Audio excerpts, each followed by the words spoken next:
You would be shocked. It's a very simple thing. If you're meeting on a show, either watch the show or pretend you've watched the show. And if you watch the show, regardless of how you think about the show, tell the creators you love the show. Those are 3 things you should do if you meet on a show. I mean, it's like shocking. That's a good tip.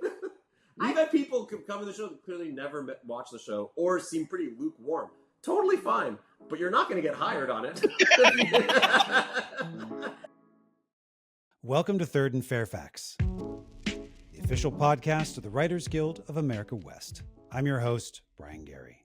In our latest episode, Jonterri Gadson speaks with creators, showrunners, and married writing partners, Francesca Delbanco and Nicholas Stoller, about crafting season 2 of their AppleTV Plus comedy series, Platonic.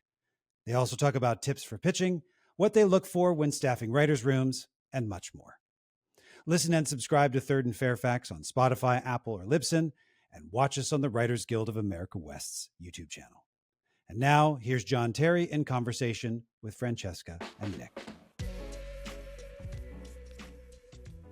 Welcome to Third and Fairfax. I'm Jonterri Gadson, and today I have the pleasure of talking to the creators of Platonic on Apple TV Plus in anticipation of season 2.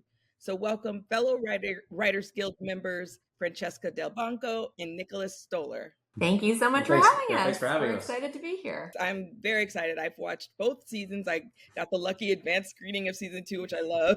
So I'm very excited to talk to you guys today. So for anyone who hasn't seen Platonic yet, how would you describe the show? I mean, it's about, it's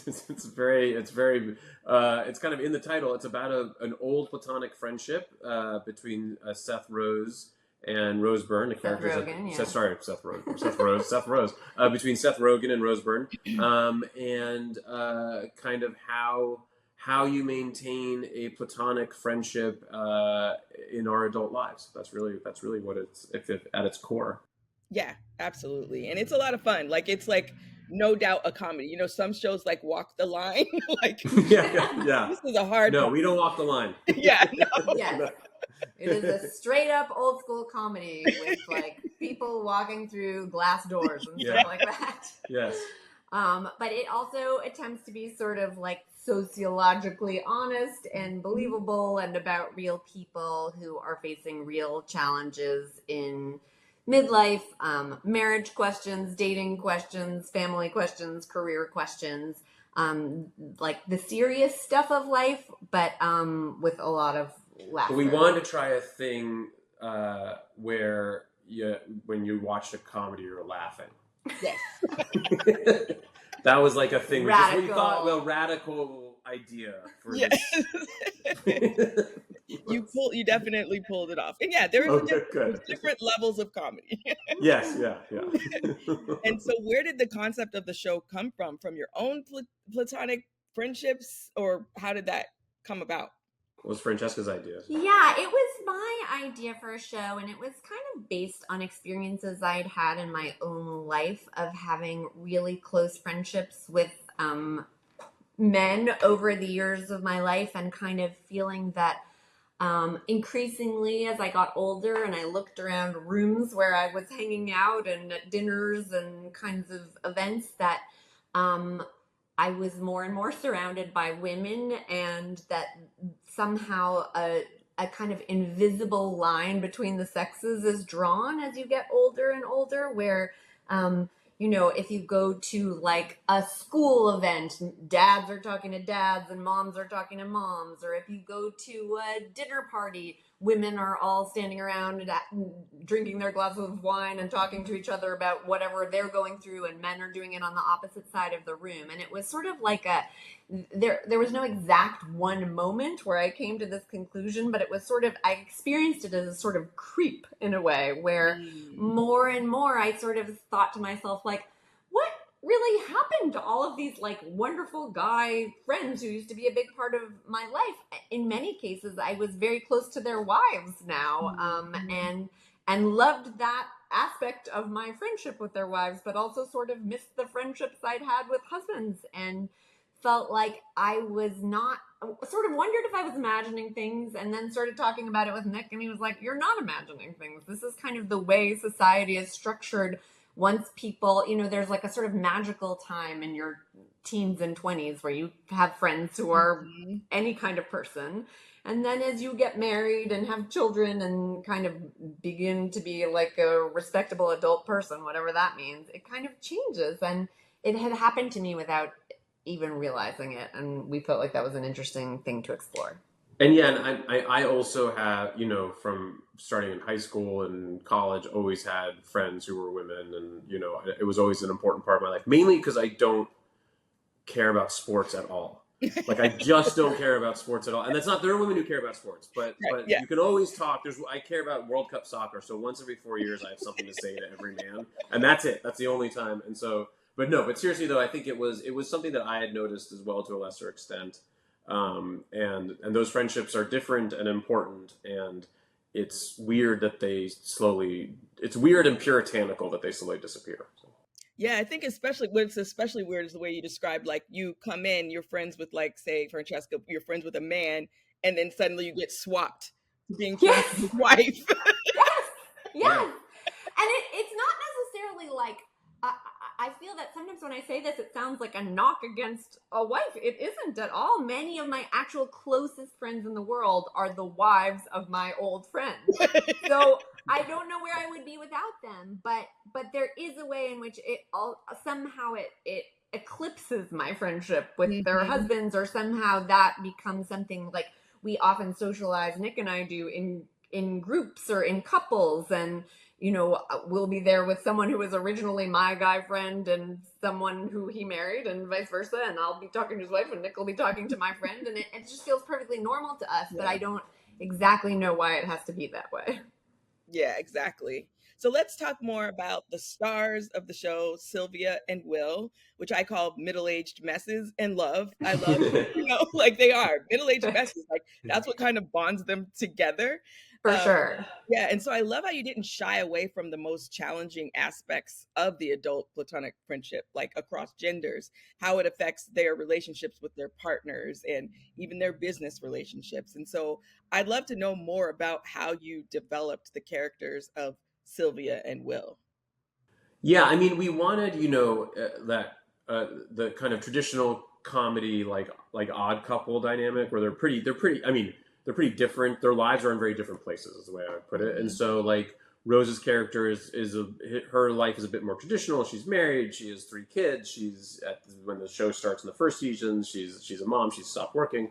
And Seth's character is a divorcee. His career is always a little bit up in the air. It's a bit more of a mess. And so I think, like, that kind of combination just seemed fun to us, and like it would cause a lot of conflict. And also they each get something out of the other one.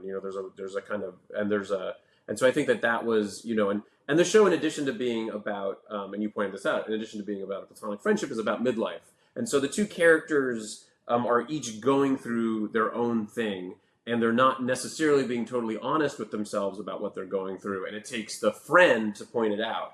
And it takes, like, Rose is always pointing out to Seth what he's going through and why he's maybe wrong, or, and he gets really mad about that, and vice versa. He'll do the same thing to her. And so that's kind of how we've discovered how the show works now, having done 2 seasons. I would say that Sylvia is based on Francesca. Oh, that's fun. Yeah. To a certain extent. I mean, there's differences, but I think, like... Yeah, I feel a lot of identification with that character, I think. I mean, obviously not all of it, but a fair amount of it. A fair amount of her is drawn just from the experience of being a woman in her middle age with children and family, and with a sense of humor. No, I mean, I think that's like, it's weird how, like, often the mom story gets not told. It gets told in, I don't know. She has a very clear sense of humor about it all. Yes. Yeah, a desire to see, I think a lot of writers and creators of things in every genre want to see their experience reflected as honestly as possible on the page or on the screen or in whatever kind of art they're making. And so I definitely felt like there was room for a woman who was kind of flailing but also happy at the same time, There was a certain moment where Rose just started asking her questions about her character and not me anymore. Oh, that's funny. Her character. Yeah. So also, it's like this is set in LA, and I think LA plays a big part into it, especially with Will. Like, he's never met an e-scooter he didn't kick, and you know, a fun like variation on that for season 2, which I won't spoil. But like, talk about how you guys thought about using LA, and yeah, how it played into. I mean, well, we live here. Yeah. We were so fortunate to be able to shoot the show here. Yeah. And we felt like, in addition to the convenience of getting to shoot at home, let's try to make this a story that really could only be told in LA. Yeah. And, you know, a lot of times LA is represented in TV and movies as being a place that is like almost unrecognizable to me. It's like the glamour of Beverly Hills and Rodeo Drive, or, I mean, obviously I see those things too as I drive around in my car, but I just mean like the feeling of how LA is a kind of like city that contains so many different kinds of lives and experiences in it, and that, you know, you can live downtown in the arts district and your LA is so entirely different from someone who lives with their family in a bungalow in Culver City. And we thought it would be fun to really try to capture that and make the places feel real and identifiable, and authentic to people who live in the city, as opposed to some like Hollywood image of LA. And I don't know. It's funny because a lot of the people who make TV and movies live here, but it doesn't. It feels like is sort of overlooked sometimes as a character in a show, in the way a lot of other shows are driven by their setting too. You know. So. Yeah, absolutely. Yeah, and in that way too, because like I've lived a lot of different places, and like there are parts of like downtown Dayton, Ohio, or other places that seemed. I mean, it makes it relatable, not just to people, you know, on either coast. And so I think I did a good job of showing like neighborhoods, families, how they live, and even So I think that helps a lot the way you. Yeah, I think the specificity always makes things more relatable. You know? Yeah, absolutely. So what also struck me about the show when we talk about it being a comedy is the tone of the show. It's very surprising. It's like a very particular brand of comedy, like it's physical, like a raccoon attaching to it definitely gets like farcical. Like, it's really fun. And so how would you describe the tone of the show, and how did you like establish and maintain it across episodes and seasons? I mean, we like set pieces, and we want the audience to laugh out loud, you know, and that's the goal. Like, it really is, and it's not tonally, you know, I write and direct movies, and when I ideally with this show you could screen in a movie theater and you'd have the same experience of watching our show as you would watching one of the movies I've directed for a theater. And so I think like that's the goal. And I think that as long as the emotion is grounded and the characters are grounded, you know, we can go pretty far, I think, with the physical comedy. And, you know, but I do think of the show as pretty, I mean, I think for any comedy to work, I mean, not for any comedy, but for this sort of comedy to work, it has to be pretty grounded, emotionally. But then you can go to places that you can go bigger than you think, I think. And so that's, you know, that's kind of. I mean, I think that there is a kind of increasingly a sort of space for shows that have dramatic elements and comedic elements that are mixed together. That's like the creative spot that is most interesting to us, which is like, hopefully in an episode of Platonic, especially as the season gets further and further along, you could find yourself like feeling moved and feeling sad and feeling like maybe you could even maybe cry about something a character is going through, and then also laughing really hard 1 second later about something really dumb or ridiculous or silly that a character is going through. That's like my favorite kind of thing to watch. And it's hard to do, but that is sort of like the blending of those two experiences is oftentimes like what Catastrophe. Works. We talk about Catastrophe a lot, like that show, the British show. You know, you know, like, I mean, I don't, you know, they would go. Those two characters were so acerbic and so funny, and there's hard jokes, and there's physical comedy, and then it's suddenly like devastating. And so that's, I don't know. I think the tone, that tone is what's so, fun for us to play in. Alexander Payne is like that. I think that there's just, I don't know, the things that we respond to tend to have both pathos and it's honestly, I mean, Nick often says it's because it does feel to us at least like a reflection of real life, where it's like, something absolutely devastating can happen and can be so upsetting and sad, and still we can be laughing a minute later about something that's some aspect of it that is just black. It's like you can have gallows humor, you can have like dark humor, you can have all kinds of stuff, and that the mixture of sadness and laughter is really like kind of the hallmark of big experiences in life, I think. No, absolutely. And I could see that in the way that you structure your scenes happening, but there's always like a game being played throughout the scene. One of which was like, I saw it all the time. Like, as a comedy writer, you can notice these things, but I thought like, that's how you're striking the balance of like, there was one scene I think where Sylvia was in the bedroom talking to her husband about something serious, and he's playing Jeopardy. And it was just like, he's throwing out, and I was just like, I saw the 2 Jeopardy questions get answered, and I was like, what's going to be the third beat, and the lizard. And I was like, oh, like, like you got me. But all of this was happening when I can't remember exactly what the serious conversation was, but everything is like that. Every time you have a serious conversation, like they're talking about real life things, but something ridiculous is happening in the same scene. Can you talk about your thoughts about that? It seemed, I mean, it was intentional, right? Like, yes, it's totally intentional. I mean, we are both like in our real lives and in our writing, we both are a little bit allergic to like too much sentimentality and emotion. I think it's like just the way both of us are hardwired in a way. So like we will experience things that are really real and feel those real emotions, and then kind of want to undercut them a little bit with some humor. And so I think a lot of times the rhythm, as you correctly identify, the rhythm of a scene in Platonic is like people feeling real, people feeling shattered or disappointed or betrayed or whatever it is, and then like trying to make each other laugh even in those moments. Or covering or fronting. I would also say that these things cost millions of dollars to make, so I feel an obligation to extract as much entertainment out of every millisecond of the thing as possible.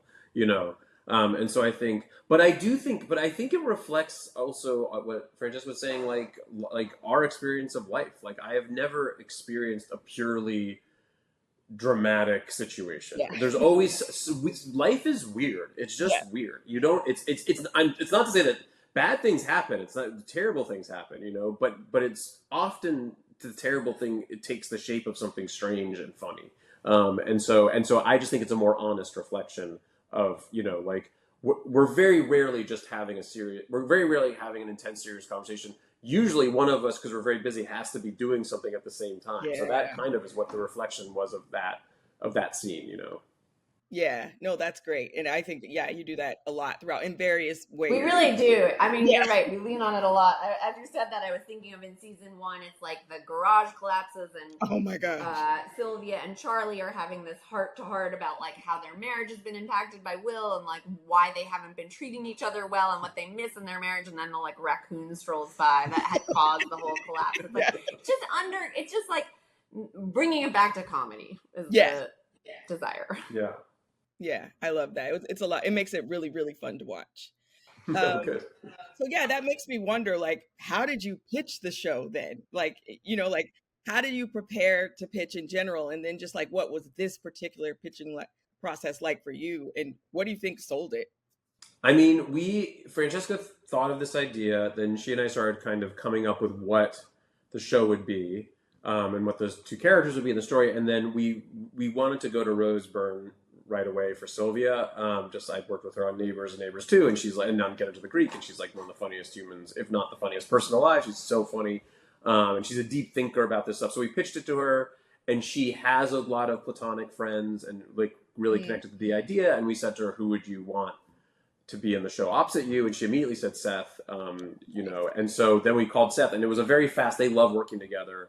And it's very hard to find that kind of chemistry with another actor. And Seth was immediately in. And we went with Sony to Apple, and it was kind of with that package they kind of said, yes, let's do it, and then the pandemic hit like 1 week later. So, Yes, it was March of 2020. It was a very exciting. We had a meeting. Then they said yes, straight to series, and then the pandemic hit, and then we kind of were in, and then we had an outdoor writers' room on the Sony lot, which was crazy. Oh, it was the weirdest thing. It was the fall of 2020. I think we started it in September of 2020, and Sony was kind enough. We were like climbing the walls of our house, as everyone was at that time, and feeling like if we don't get out of here, we're gonna like go crazy and eat each other, and it's not gonna be a good situation. And Sony very kindly allowed us to like arrange chairs outside on the Sony lot. Nobody was there. Like 6 feet apart from each other. There was no table. We were sitting in, it was the weirdest thing you've ever seen. It was like 8 Aeron chairs with no table in between them, with everyone wearing masks and everyone being 6 feet away from each other. Wow. And that was how we wrote the first one season. of our best writers has like a immunocompromised situation. So he understandably wasn't 6 feet away. He was 15 feet away. He was wearing a mask. And he's pretty quiet, so I couldn't hear anything he said that entire He would just be in the background like we'd be like, we need him, A, and B, he gets paid so much every week and we can't hear anything he says. And everything he says is so useful, and we were like, what? It was like so. And then the other funny thing about that is because we were the only thing on the lot, like nothing was happening.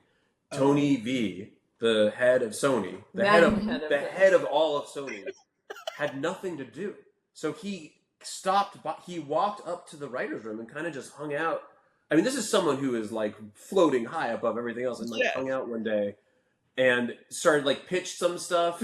Gave us his thoughts. Like, wow. This was the abnormal. It was really funny. He came by multiple times. It was like there was nothing. You've never seen a more dead place. I know. Wow. I mean, like every lot, at the time. So yeah, but it, we got us. It kind of, I think, made us all like regain our sanity to get to be around people, even in this kind of strange way. And then that was. It was very funny. It was like we had heat lamps in December because it was so freezing outside. We had when we first started in September, it was like 1 billion degrees, and everybody was like dying. And we would move the room around the lot to be in the shade, wherever the shade was hitting. We would just drag our chairs to the next shady spot. It was really weird. But it was a great bonding experience also for the writing staff, I think. And it was kind of a And then we went to Zoom, which I know people like Zoom rooms, but that was terrible. Zoom was not. It was much better to be in person with masks than. Yeah, we had to during the Omicron. Is that what it was called? Omicron variant. We had to shut down because they were like, it's just too dangerous, and then we finished it on Zoom, and that was hard. Wow. That's the first I've heard of an outdoor writer's room during that time. Like, because I worked on a lot, but we were just indoors, but testing all the time. Yeah. It was very cool of Sony. It was honestly, it was very, and they really thought outside the box on that, and like really were very creative about it. They were incredible. Sony was awesome. It was totally them, and they were like, and I think it was not cheap to let us do it. And, no, because we were testing all the time too, and like, it was very elaborate. At least I can only speak to comedy. It was like so much harder on Zoom. We would not have had the same show if we had done it all on Zoom. So. Yeah. And you mentioned, so speaking to me, this is like a money question because the music on the show is, it's amazing, like amazing needle drops and everybody always says Apple TV has a lot of money. And to me, the music showed that. I was like, this show feels very expensive. But also the music, I guess music always kind of underscores like the moment, but you almost use the music as a punchline a lot of times. So I just and we're like the one I'm thinking it might be in season 2 where the "What a Man" drop, like for real, like that. It just made everything more complicated. Like it was really well done. It's okay. Yeah, I want to hear you guys awesome. talk about working with a music supervisor and like what your thought is around using music that way. We have like the greatest music supervisor in the world. His name is Manish Raval. He's incredible. he has the best taste. And he has the best taste in comedy too. Like I would say, I mean, Nick has worked with him on a million movies, and we worked with him on our first TV series and on this one. And I think what is so remarkable about him is that like he completely understands the tone and the jokes and what is needed. So we think about music a lot too, and often have our own pitches, but he is able to, he knows exactly what suits the mood, I feel like. And that's the part of the job that's more than just like knowing good songs. It's like knowing what is needed. Like, do you need a comedy piece here? Do you need something that, like, what is the vibe? Yeah, and it makes the, we want the show to be cool. We try to shoot it so it looks kind of, it has some style to it, but a huge part of that is the needle drops Manish finds. And while we have a nice budget, but it's not like we don't have a crazy budget. Manish is very good at, it's totally, I would not complain. It's awesome. Apple's given us more than enough.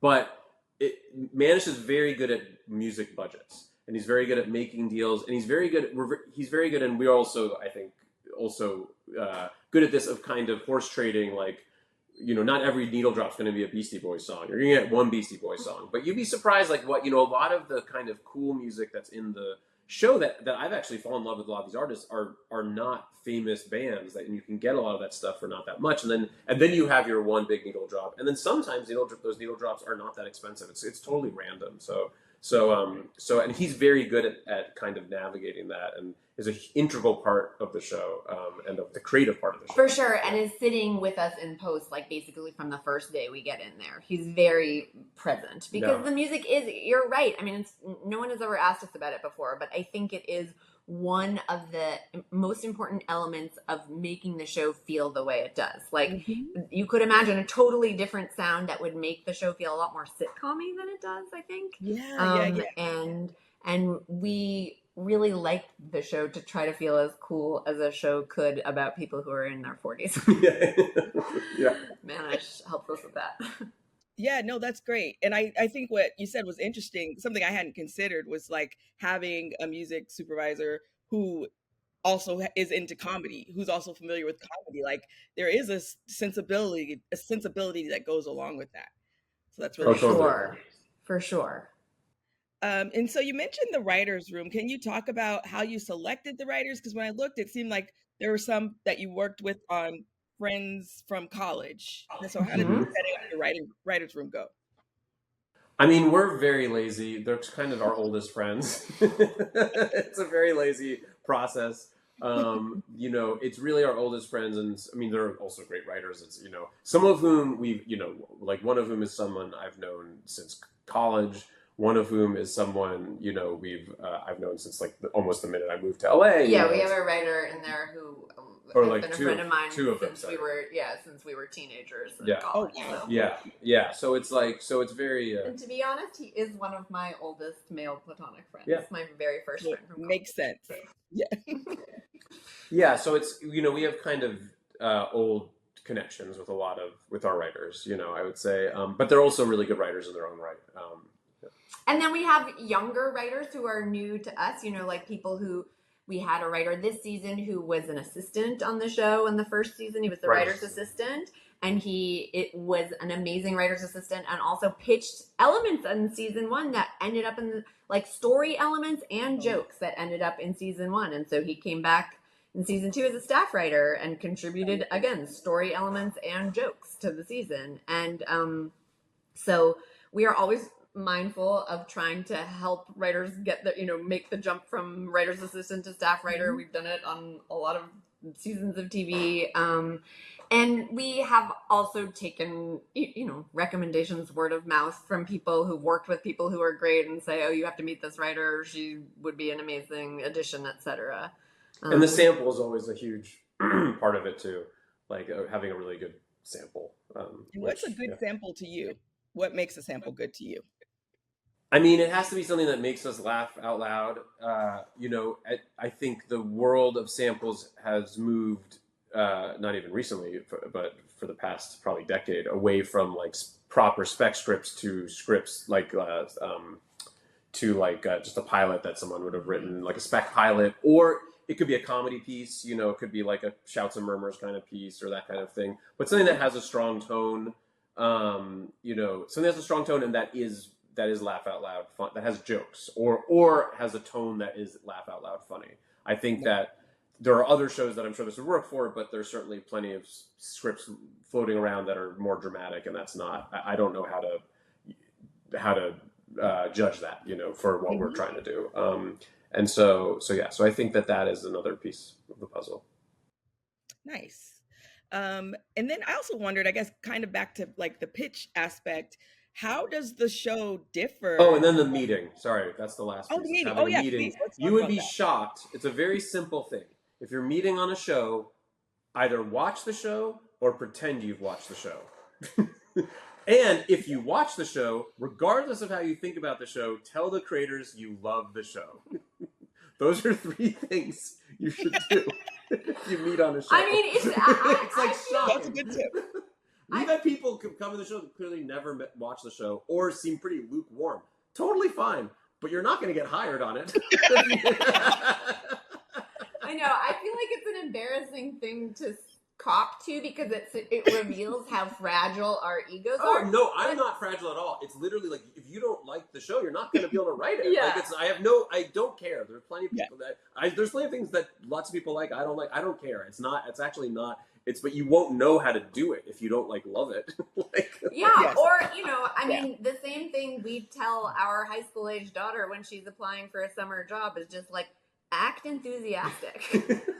Act like you want the job. You cannot take the job after you get it. You don't have to do it if you don't want to do it. But I'll tell you what, you're not going to get it if you don't act enthusiastic about it. So we have definitely had a lot of meetings with writers who come in and are like, too cool for the job or too cool for the show or don't like it or it's not their thing. Or just too cool to say that they liked it even. Who knows? Who knows? But it is just a feeling of like, well, we don't want to make you do something you don't want to do.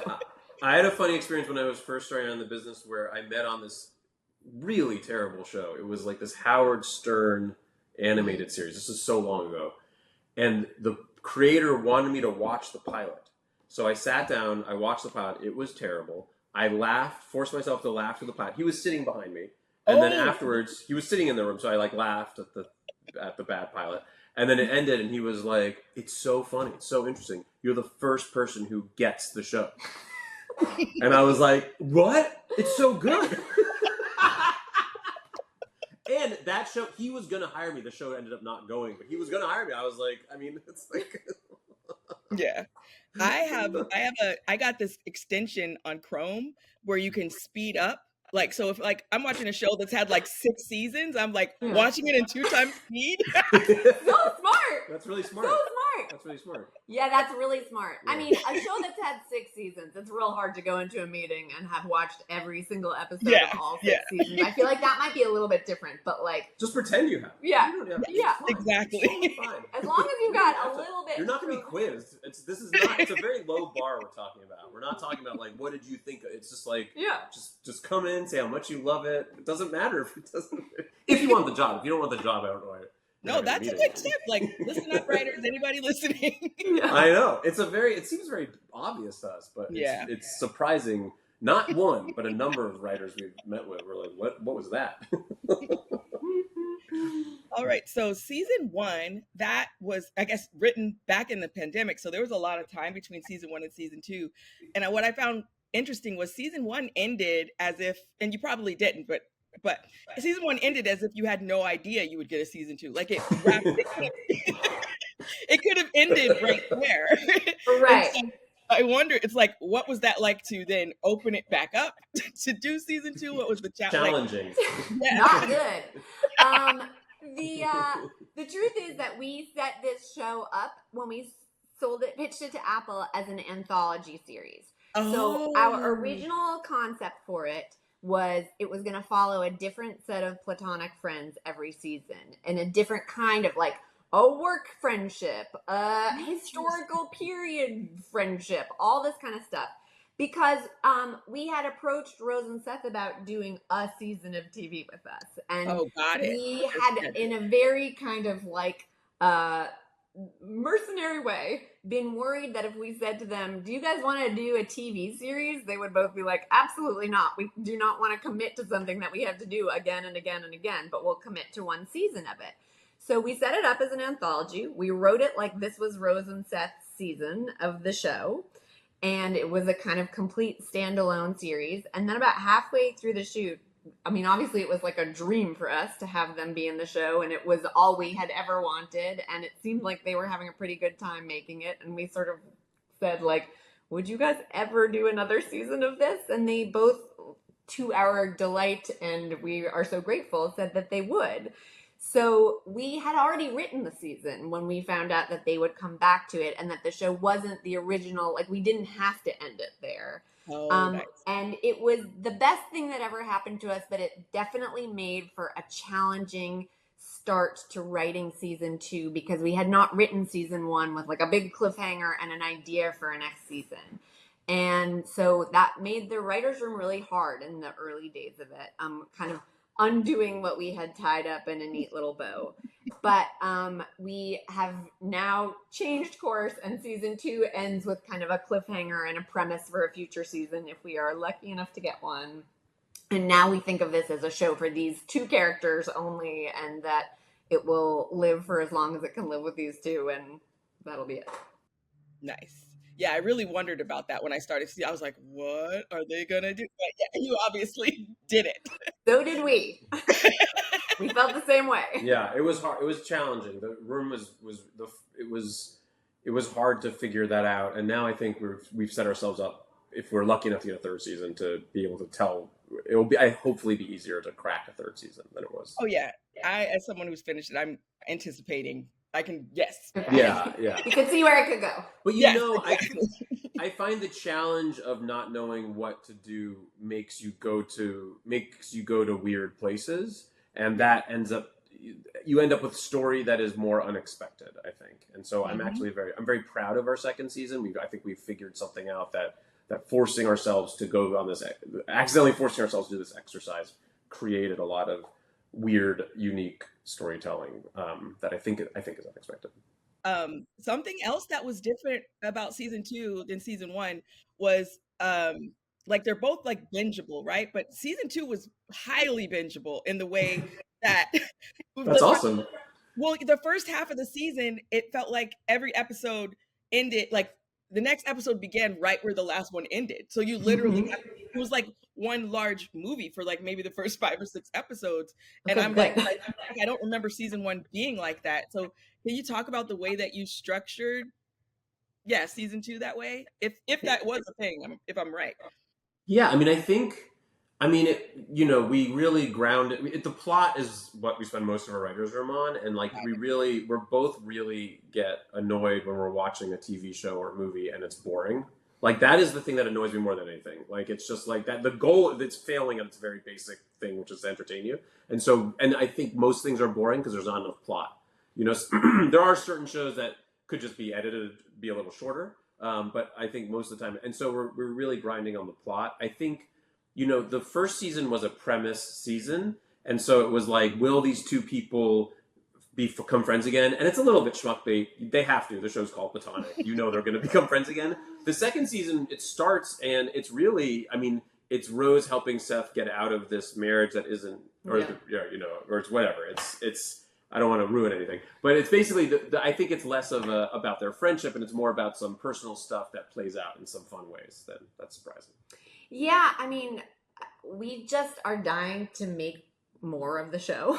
That's what we really want to do, is to write another season of it and another season after that. And obviously, if you can make the audience want to tune in and find out what happens next, that's a big help. It drives viewership. It means people stay with the show. And so that was our goal, in the sense that we just want an audience that wants to stay with the show, not an audience that wants to dip in and like it was fine and then they forget that it was on next week. So that's what we're trying to do, and that's what we're hoping will work.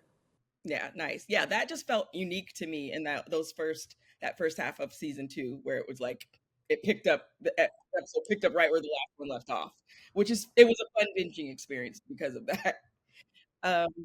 So also, okay, so Francesca, you also play Diane, the real estate agent. I was trying to find a fun adjective for her, but she's just, because she's not pushy. Very broad.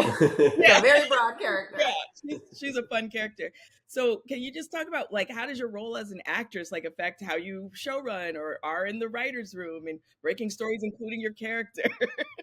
I'll say, just to speak for her on this, that she's very self-conscious and doesn't want Diane in it ever. And and Diane is is weirdly instrumental to some of the plot points. I don't want to say what, there's but the plot turns on her, but I think that she is the last person to pitch Diane plot.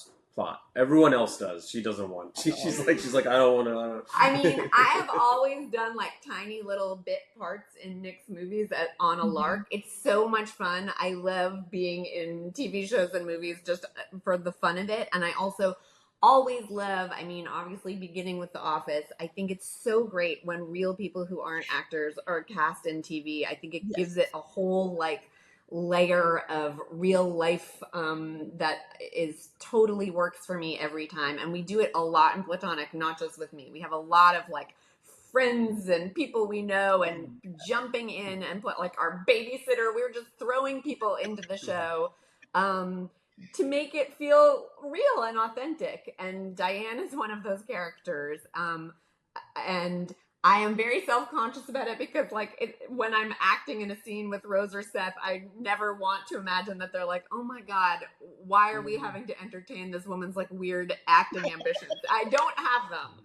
We just love throwing real people in and seeing what they do and seeing their weird rhythms and how their lack of professionalism can kind of turn things on its head.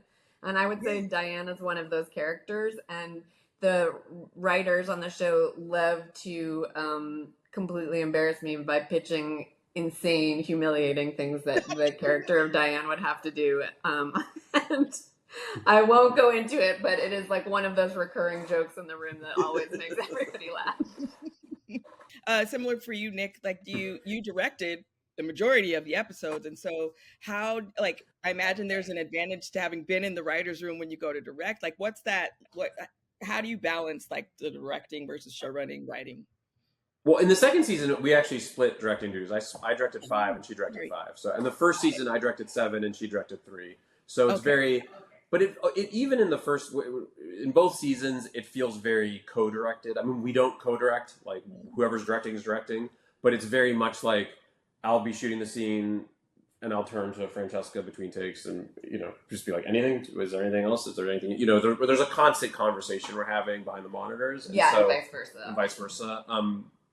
I mean, I would say that directing is in movies is the complete creative process. I think in TV, being the creator of the show is essentially being the director on some level. Although I wouldn't know how to hand off a show that is this personal to other directors. It just doesn't make sense to me. And that might be because I'm a movie person. I just don't know. It's. You finish your show by directing it. You finish your movie by directing it. You don't hand it to someone else. So I think I think it is part of. I mean, as we're breaking the stories and figuring it out, I think because we both also direct it, it's it's in the back of our minds. Is this scene even possible? Does this scene make sense? What would I even tell the actors in this scene? There's that. All of those questions are kind of in the back of our minds, which is true of kind of anything I'm. At this point, really anything I'm writing, whether I'm going to direct it or not. Got it. Yeah, even in the early days of pitching stories, it's could I really ask Rose Byrne to do this kind of a story? Could I really ask Seth Rogen to do this kind of a story? It's in your brain, and you never want to say no to things in their early stages, but when you are also going to be responsible for being on set and telling them to do a scene, asking them to do a scene is this even something that could ever happen? And that's a helpful editing voice in your head. No, that's good. Yeah, I'm just trying to think as a writer who's been in rooms, is how many times have I ever considered ask the writer to do, because I'm not the one who has to. Right. It's helpful to think about. Right. Yeah, I definitely feel sometimes a writing staff loving something and thinking it's funny and feeling this would just be infinitely entertaining. bumping up against the like cold hard reality of like there is an actor who's going to see these pages and be like, no way. And they would say no, not because it's like offensive or hard, but because it's just not. It's not like I always say that like writers. I'm talking about myself. Like are always thinking about how the plot should be moving forward and how the story should work, and like actors are always thinking, but would a human do this? And like that kind of collaboration is where you can make amazing stuff. And I think when you direct, when one directs, you're thinking like, but would a human do this? Because when you get to the set, it's like the actor's like, but what am I doing while we're having this conversation? Wouldn't I be making lunch? Like it's just like they're thinking about literally what they would be doing, you know. And so I think like, or wouldn't I be doing X or Y or Z, whatever it is, or you know. And so I think that is where directing can really. And it makes the writing better. It always makes the writing better, you know, if you have your eye on the directing portion of it. Nice. That's a good takeaway. What would a human do? Yeah. You're thinking the obvious once again, but right. No, I know, and it's still like I'll still like have pages, and the actor will be like, "This doesn't really make any sense." Every and I'll be time, like, "Oh my god, you're totally right. Let's fix this." Yeah, every time I would say, even trying our hardest to keep that in our minds, and even feeling like working on it for months, we'll get to the table read, and at the end of it, inevitably, every actor will be like, "I don't know if like my character would really do this about something or other," and then you have to take that note seriously and think like, okay, it doesn't feel real to you, so it isn't working. Yeah, that important collaboration between the actors and the writers. Yeah. And so also talking about, like you mentioned, you're married, you know, writing partners, you both direct, showrun, raise a family together. So how are you making that work? And do you have tips for other couples who write together? I mean, I think we're both temperamentally pretty, like the working portion of it. I mean, I always say the same thing, which is we're very passionate and we also don't care. Like we're both, you know, we're very passionate about our ideas. If one of us really loves an idea and the other one is neutral or whatever, then it goes in. If one of us really hates an idea, it won't go in. But we're both good at taking criticism or not. I mean, and that's part of being a good writer. That's part of any writer who's successful that has these, attributes, I think. So it's like, I think like that, you know, and I think it's just really fun to get to work together. I think we think of it as like a really great thing that we are allowed to do this. I mean, it's like But I will say that if it weren't, I don't think we would do it. I don't think it would be worth it to us to write together if it caused a lot of stress. Oh no, we wouldn't. Creatively. Yeah, definitely. Do you know what I mean? Like, it's really fun. It's just we fun. love it, and it's really fun for us. And I can't wait. I really hope we get a third season because there's kind of nothing I like better than writing with Nick.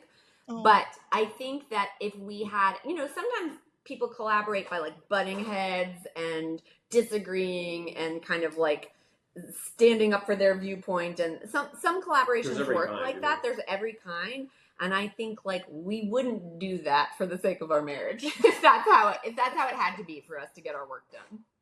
Nice. Meaning like there isn't any comedy we could make together that would be worth disagreeing all the time, but we just are fortunate that we don't disagree all the time. Yeah. And so as a writing team, just what's like the wildest rewrite or last minute script change you've ever had to make? I mean, this wasn't for Platonic. This is in Friends from College.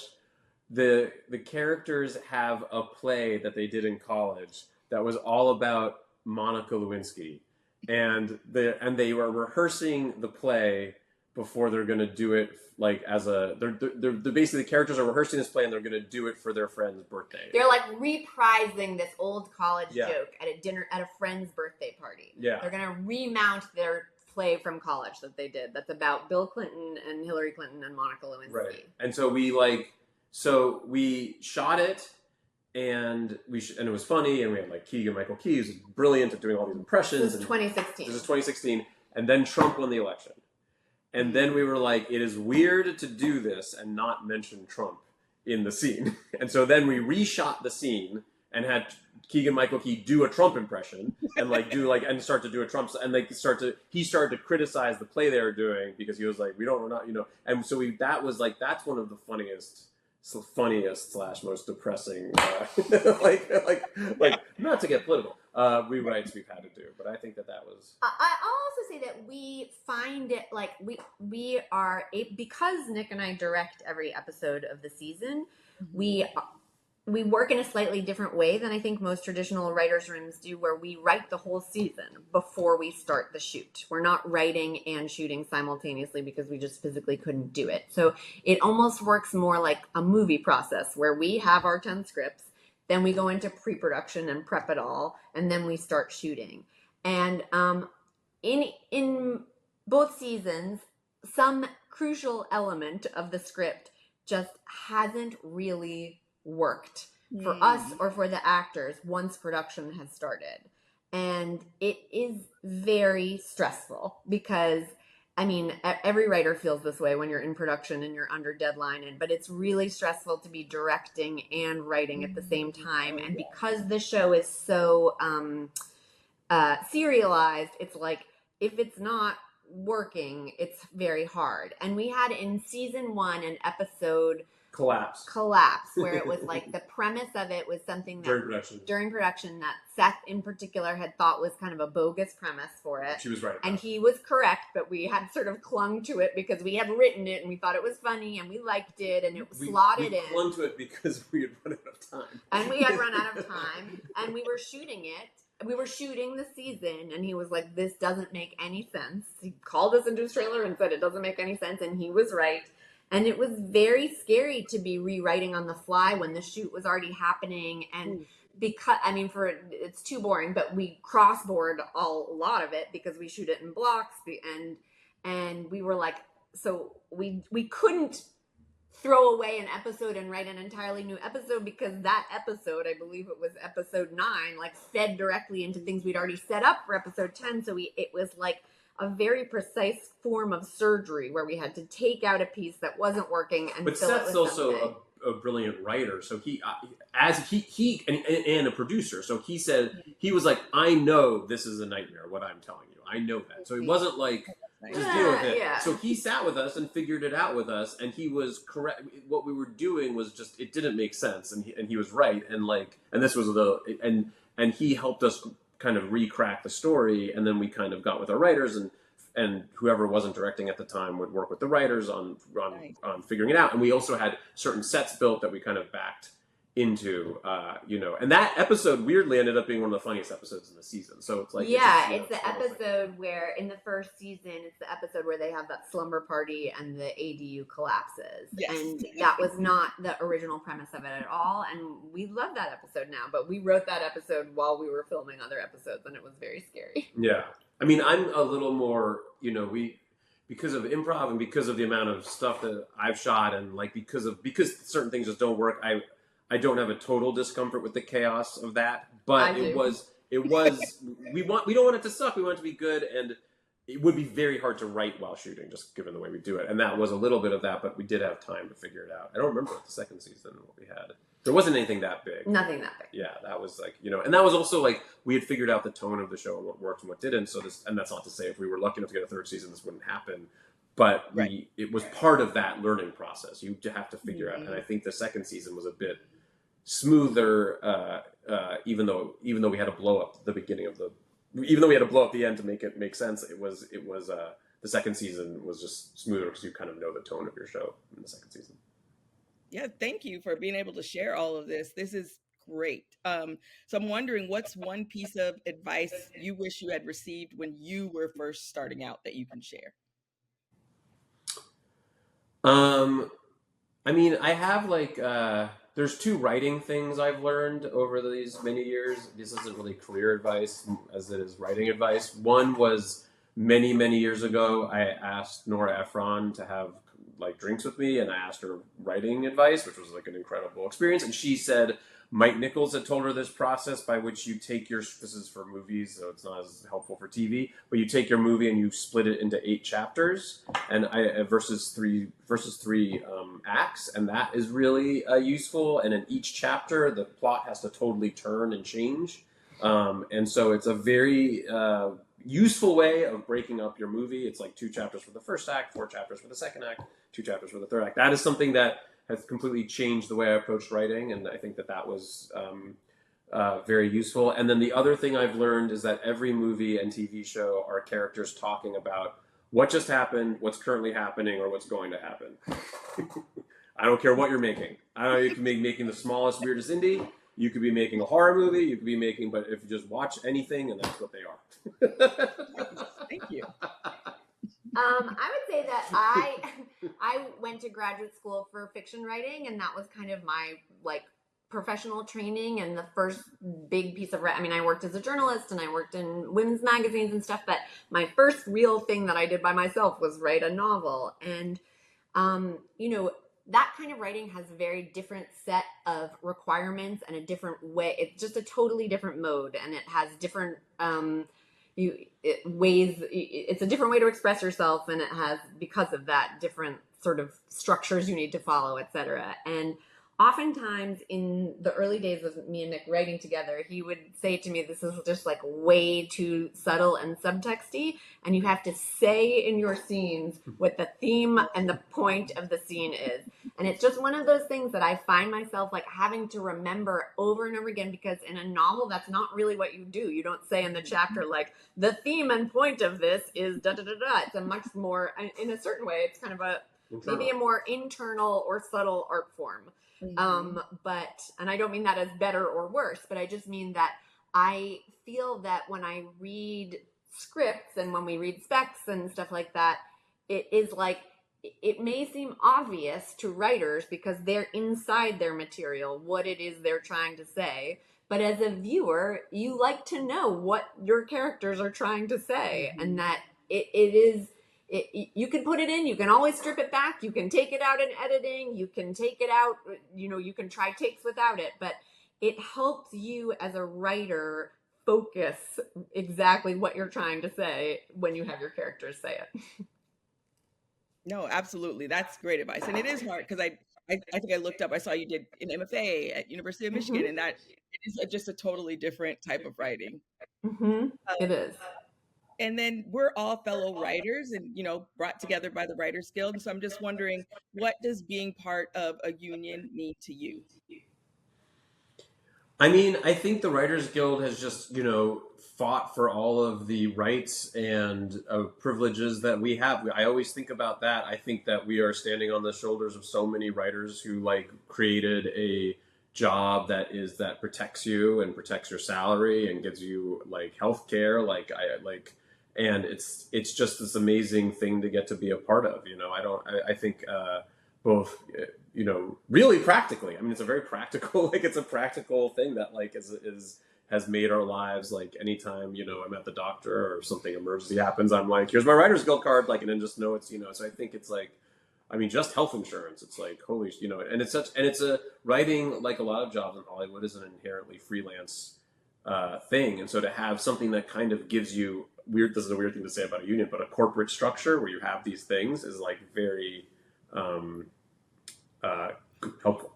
And also, writing is just a very solitary profession and a very solitary pursuit. And it is amazing that there is a place to be in a community of writers. And that is the thing about the Writers Guild, especially here in Los Angeles. I mean, it's where I am a participant mainly, but when you go to a Writers Guild screening, or when you go to a Writers Guild, any kind of event that the Guild throws. We were at a Q&A that the Writers Guild had organized with international writers who had been flown over with grants from the Writers Guild to study American television. And it's incredible that there's any kind of community for writers. I did go to graduate school. I loved my time there. It was a magical 2-year period, and then it ended and I was by myself. You know what I mean? There wasn't that kind of community, but I feel like with the Writers Guild, you have it. You have it here. There are, all kinds of places to get your questions answered, all kinds of resources,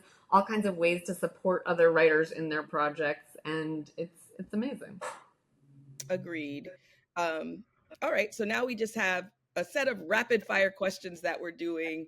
There's nothing crazy. This is just our wrap up with just some rapid fire questions. All right, so first one is, what is one pitching tip you can share? Keep it short. Nice. Yeah, I would say use whatever skills you have in your tool basket to be personally engaging. Don't try your hardest not to like read in a monotone from cards. It is boring to the people who are listening to it. Try to be your like most sparkling dinner party guest. Oh, and don't get lost in the plot. It's people, once they hear the characters and premise, you know, you kind of, it's better if you kind of say, and then this kind of stuff happens, that kind of stuff happens, and then you'd rather the executive, whoever, ask you questions about what happens than get into the weeds of the plot. Oh, nice. And then what's the one quality a writer must display in an interview to get hired? You might have already said this a little bit. That they like the thing they want to be hired for. Interest in the show they're interviewing. And what's the best way for a new staff writer to get asked back? I mean, that's like being a staff writer, it's a challenging role. I think you have to really be adept at reading the room. You have to come with pitches. I mean, you know, coming with pitches prepared is not crazy. Like, you know, and really know the tone of the show. And you also don't want to talk too much, but you don't want to be totally silent. It's a very I always feel for staff writers for all this. I think it's the hardest job in the room. I mean, I think writer's assistant is like practically the hardest job in the room. And I think that staff writer is the hardest job in the room because if you dominate, a lot of times writers are like, please don't dominate. You're the person here with the least experience. And if you're totally silent, writers are like, well, what's the point of having you here? You're totally silent. So it is the hardest job. You have to really feel the situation. You have to make sure you get your voice heard and you try to get stuff in, but you cannot be the person who doesn't stop talking. And don't mistake a personal story for a pitch. A lot of times I think, or not a lot of times, but sometimes I think people will just tell a personal story, like a story about their life that has nothing to do with the show or tangentially related to the show, and we've all just listened to some boring story. Those are great tips. Yeah. What works every time for you to get rid of writer's block? Well, one of the things that taught me about writing was I don't believe in writer's block is my like thing. I just don't believe in it. It doesn't exist. Yeah. You have days when you don't write well, but that's not writer's block. I worked in advertising for a year and I was forced to write for products that I could have given a shit about. And so I think like that taught me that year that there's no such thing as writer's block. And what I actually do, and this is more about screenwriting than TV writing, but with screenwriting, with writing for a movie, I set a page limit, not a time limit. So I'll be like, I have to write 5 pages or 10 pages today, whatever it is. And they just have to exist. They don't have to be good. They have to exist. Or I'll set a number of scenes. I have to get through this chunk of the outline. And it's always better to have written that and then look at it the next day. When you look at it the next day, you suddenly have a bunch of ideas. But if you haven't written anything, it's very hard. It's like building a house. You need to have the foundation before you know how to decorate the walls. And so that's the way I think about it. I actually don't believe in writer's block, and that you kind of have to force yourself to write. Even if you're not feeling it. I mean, I think for me that the best antidote is to write with somebody. I know that's a lazy woman's answer, but the truth is like, I will find any excuse in the world not to write. You name it. Like one of my kids has a hangnail. Like it doesn't have to be anything. I will be like, oh, I can't possibly work today. The postman didn't deliver the bill. There's just no way I could work. It's going to be 78 degrees and the weather said 73.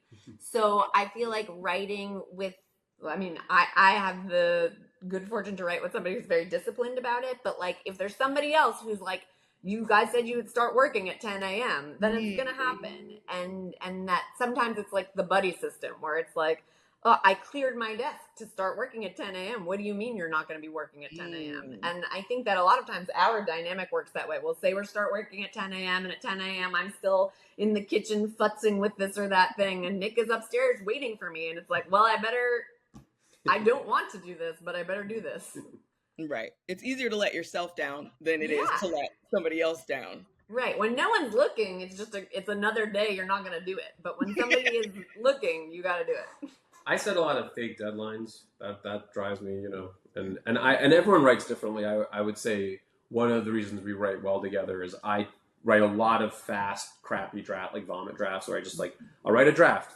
I outline what's in the draft. I re-outline it. I write it again. I fast, like every 2 weeks. I'll write a script that's bad, but I'm rewriting it. And I think she's much more like careful and like considerate about it. But then the draft that she comes out with makes more sense. And so I think that combination is good. But I think there's every way to do it. I think. Yeah. But I think sitting down and literally writing words is like how to do it. Even if they suck, even if you hate it, you'll hate it less the next day once you rewrite it. So. Absolutely. And so many people just need to hear that over and over and over again. Yeah. So, yeah. And what's the most unexpected place you've ever found inspiration for a script? The LA River? Oh, yeah. I mean, for the second season, since you've seen it, the LA River, that was like one of our writers in the writer's room. And that's one of the funniest things I've ever shot, like, or ever been a part of. Like, said in the writer's room, she was like, I just went to the LA River. It was this amazing experience. It's so beautiful. And so I was like, oh my God, I'm going to take the kids to the LA River. I've never been. I've meant to go for years. And we went to the LA River. I love LA. The LA River sucks. It was scary. I did not enjoy it. I'm not someone who's afraid of crime at all. I was afraid we were going to get mugged. It had that kind of empty pre-mugging feeling. Ambush, yeah. Just like, and like there were kids, 3 little girls. Yeah, our kids were just like totally like didn't notice and were like, it's so nice here. And I was like, I hate this. And then I made merciless fun of this writer on Monday. And then that became the plot in the episode. And it actually makes me sad. I was just in Atlanta shooting something, and the Beltline, there was this beautiful like citywide thing, and like the LA River should be awesome. Right now, it currently isn't. Maybe in the future it will be. Yeah, no, that's great. Very funny too. What you guys did that, very unexpected. Because when it came up, I was like, the LA River. I know. It was exactly what I thought it was going to be. So specific. I know. I really hope the joke works for people who don't live in LA. Right. I'm pretty confident it does. When you see it, yeah. It's the equivalent of when I was a kid and I watched Airplane and they were like, send him to Detroit. And I like didn't know what Detroit was, but knew it was something bad and would laugh and repeat it to my nerdy friends.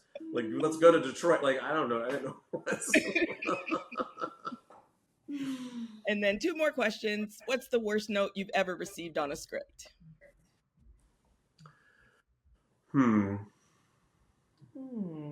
I mean, honestly, most of the collaborations I have with executives and stuff tend to be fine. I think fear-based stuff is always what's bad. It's never it's always like fear-based stuff where they're changing their minds constantly.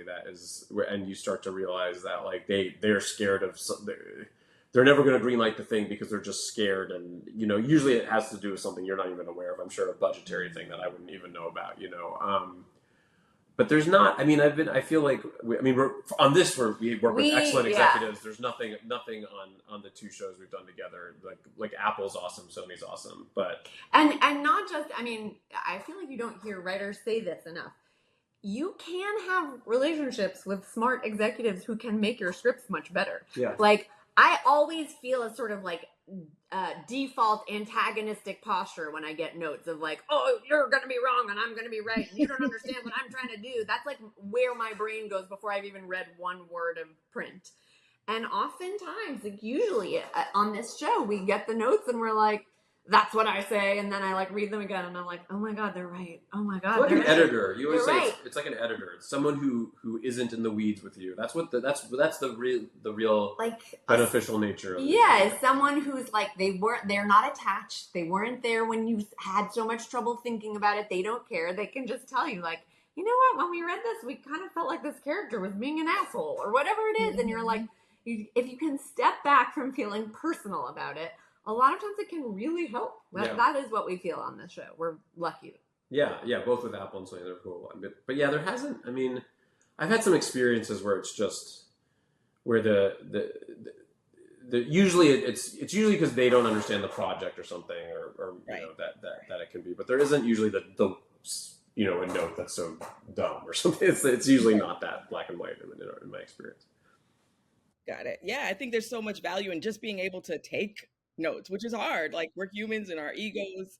So yeah, very valid points. And then last question, what's one script you didn't write but you wish you had written? Sideways and Election. I mean, like Alexander Payne is like, and All of the White Lotus. yeah, White Lotus, Rushmore. Yeah. Really wish I'd written All of the White Lotus. I watch it, I love it, I'm obsessed with it, and I'm always like, God, I wish I had done that. Well, Francesca and Nick, thank you so much for having this conversation, for being willing to share all of your experience, and good luck with, upcoming season 2. I'm really excited for it to drop and for everybody else to get to see it too. Thank you so much for your time and your excellent questions, and thank you for watching the show. Yeah, thank you. Thanks for listening to this episode of Third and Fairfax. You can listen and subscribe to Third and Fairfax on Spotify, Apple, and Libsyn, and watch us on the Writers Guild of America West's YouTube channel. If you like this episode or have a comment, email us at podcast@wga.org. Also check out writtenby.com, the Guild's online publication, for more on writer craft, career, and union life. And see you next time.